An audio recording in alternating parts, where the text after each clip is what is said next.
Est-ce que tu savais qu'il était possible d'améliorer la qualité de la musique que tu écoutes? Et tout ça sans changer d'écouteur, sans changer de plateforme de streaming et pour absolument 0 €. Bon, aujourd'hui on va parler d'un sujet qui me tient à cœur car même si beaucoup de gens connaissent, souvent ils ne l'utilisent pas car ils ne savent pas réellement à quoi ça sert ou alors ils ne savent pas bien le configurer. Donc normalement aujourd'hui toi, après cette vidéo, tu sauras utiliser cet outil quand tu écouteras ta musique. Je vais donc vous expliquer ce qu'est ce merveilleux outil qu'est l'égaliseur. Alors juste sache que cette vidéo risque d'être la première d'une très longue playlist où je mettrai toutes les vidéos qui parlent un petit peu comme ça de la qualité audio pour écouter sa musique. Même si bon, je vais pas te le cacher, mais celle-ci fera sûrement partie des méthodes les plus efficaces qu'il y aura. Bon, déjà, on va essayer de comprendre les raisons pour lesquelles tu aurais besoin de rajouter cela à ta musique. Alors déjà, ça pourrait te permettre de préserver ton audition. Et oui, je déconne pas. En fait, ça pourrait mettre en avant certains éléments dans la musique qui t'intéressent, comme les basses, les voix, des trucs comme ça. Et donc, vu que tu entendras plus ces éléments, tu ne seras pas obligé de mettre le son de ton casque à fond, et ça soulagera bien tes oreilles. Et du coup, tu l'auras peut-être compris, mais ça pourrait aussi te permettre d'améliorer la qualité de tes écouteurs ou de tes enceintes. Bon, après, c'est pas parce que t'as mis cet effet là sur un casque à 40 balles qui va sonner comme un casque à 200 balles non plus, mais au moins ça pourrait déjà faire une belle différence. Et puis l'avantage dans tout ça, c'est que ça sera toi qui choisis et qui fait exactement les réglages que tu veux. Bon allez, je vais te montrer comment ça fonctionne. Alors déjà,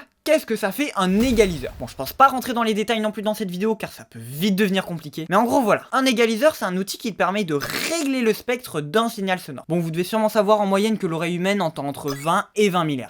Et en gros, un égaliseur va te permettre de régler le volume de certaines fréquences très précises. Par exemple, si jamais t'écoutes un chant d'opéra sur YouTube, mais que voilà, sa voix est trop aiguë, les oreilles, et ben avec l'EQ, ou l'égaliseur, c'est la même chose, tu pourras baisser la fréquence des aigus qui te dérangent. Tu entendras donc tout le reste de sa voix normalement, mais sans ce petit bruit gênant. Bon, maintenant je vais te montrer comment configurer et utiliser tout ça. Alors juste, sache qu'un égaliseur peut servir dans deux principales utilisations. Déjà, c'est un outil qui sert beaucoup dans le monde de la musique professionnelle. C'est notamment utilisé pour améliorer la voix des artistes ou alors pour faire correctement coïncider plusieurs instruments dans une musique. Mais nous, on va l'utiliser dans un deuxième cas de figure qui est lors de l'écoute de musique. C'est-à-dire qu'on va répartir le volume d'une musique originale pour qu'elle coïncide au mieux à nos écouteurs ou nos enceintes et selon nos goûts. L'idéal pour certaines personnes, ça serait d'avoir le son le plus neutre possible. C'est-à-dire d'avoir le son qui se rapproche au plus de ce qu'avait l'artiste quand lui il avait créé sa musique. Mais pour ça, il faudrait trouver la courbe de réponse en fréquence de notre casque et compenser tous ses défauts avec l'EQ. Et bon, même si en soi c'est possible, et je pense même que je ferai une vidéo sur le sujet dans le futur, aujourd'hui on va faire complètement autre chose.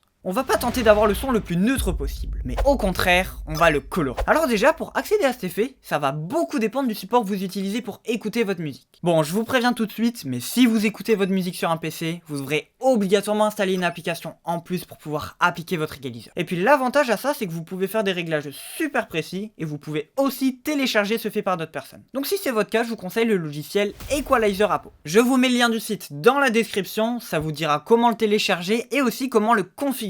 De toute façon, je vous ferai une vidéo dédiée sur le logiciel, je vous expliquerai comment le configurer et je vous partagerai mes réglages perso. Bon, après maintenant, si vous êtes sur téléphone, normalement ça devrait être un petit peu plus simple. Déjà, si vous avez des écouteurs, des casques ou des enceintes sans fil, vous pourrez quasi systématiquement le régler depuis l'application de la marque du constructeur. Donc toutes les applications du style JBL, Sony, Bose ou Marshall, voilà, là il y a une application dans les paramètres qui vous permet directement de sélectionner l'option égaliseur. Mais par contre, si jamais vous avez des AirPods qui, eux, n'ont pas d'application dédiée, ou des écouteurs filaires, voire même que vous voulez régler votre EQ avec un peu plus de précision, là, il faudra directement passer sur l'application avec laquelle vous écoutez votre musique. Que vous soyez sur Spotify, Deezer ou même YouTube Music, il y a une option dans les paramètres qui vous permet de le faire. D'ailleurs, petite mention spéciale à l'égaliseur de Deezer sur iPhone, qui est vraiment ultra stylé, je trouve, comparé à d'autres. Enfin voilà, même s'il s'affiche pas tout à fait de la même manière sur tous les applis, vous pourrez globalement faire la même chose. Et si jamais vous trouvez pas l'option, vous cherchez sur Google égaliseur, puis le nom de votre appli, et ça vous dira où elle est. Je crois que la seule appli qui vous permet pas de le personnaliser comme vous le voulez, c'est Apple Music. Et même là-dessus, vous pouvez choisir des réglages d'EQ par défaut, donc voilà, c'est mieux que rien. Enfin bon, maintenant qu'on a vu comment l'activer, on va voir comment le configurer pour qu'il corresponde à tes attentes. Déjà, ça va dépendre de l'égaliseur que t'as, car plus tu auras de bandes dessus, plus tu pourras être précis sur ton réglage. Je pense que pour la plupart d'entre vous, vous aurez un égaliseur 5 bandes, ce qui est déjà pas mal en vrai. Bon, maintenant, vous devez savoir ce que vous voulez faire avec votre égaliseur. Donc ça va dépendre de vous, hein. Est-ce que vous voulez augmenter quelque chose en particulier, augmenter les basses, ou si vous savez pas trop quoi faire, vous pouvez essayer les différents réglages par défaut. La plupart du temps, ils ont le nom du style de musique qui va bien avec, comme rock, jazz, mais vous pouvez totalement les tester sur des genres qui n'ont rien à voir. Tant que vous, ça vous plaît, c'est ce qui compte. Aussi, voilà, n'hésitez pas à mettre une musique en fond, comme ça vous entendez directement les modifications que vous faites.